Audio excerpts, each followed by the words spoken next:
1. Muhammad Baqir As-Sadr.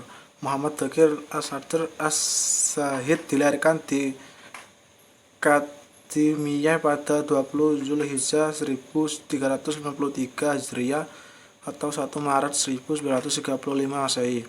Datang dari suatu keluarga yang terkenal dari sarjana-sarjana Syiite dan para intelektual Islam.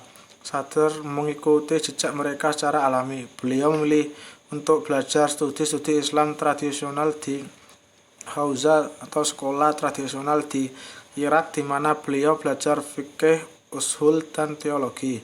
Karena kepintarannya yang mengagumkan, maka di usia 20 tahun Sadr telah menjadi mujtahid mutlak dan kemudian berkembang menduduki jabatan di otoritas yang tertinggi dari Majma atau Dewan Hukum Otoritas. Pemikiran Baqir As-Sadr. 1. Definisi ekonomi Islam atau usaha penemuan doktrin ekonomi Islam. 2. Karakteristik ekonomi Islam. 3. Teori produksi.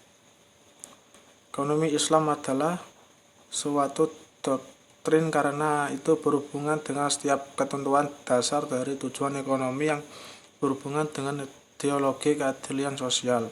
Referensi integritas atau ukuran suatu teori ekonomi yang aktivitas dan hasil-hasilnya yang dapat dievaluasi.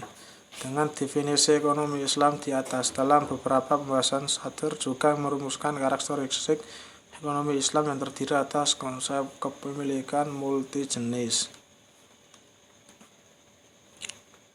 4. Teori distribusi Baqir As-Sadr. 5. Tanggung jawab pemerintah dalam bidang ekonomi.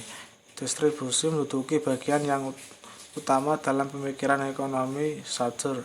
Hampir sepertiga dari Iqtisaduna mendiskusikan secara mendalam masalah distribusi dan hak kepemilikan.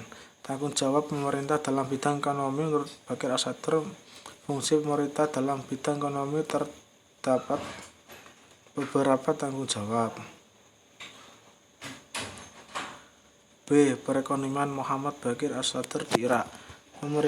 Kementerian Agama di Irak menyarankan beliau untuk mendirikan Hizb ad-Da'wah al-Islamiyah, sebuah partai yang bersama-sama membawa pemimpin agama dan pemuda bangsa yang bertujuan untuk melawan gelombang dari sosialisme Ba'ath yang mengambil kendali politis di tahun 1995. Muhammad Baqir As-Sadr Syahid Haidar Ibnu Ismail As-Sadr, seorang sarjana ulama, guru, dan tokoh politik, lahir di Qazimain, Baghdad, Irak pada 25 Zulhijjah 1393 Hijriah atau 1 Maret 1935 Masehi dari keluarga religius.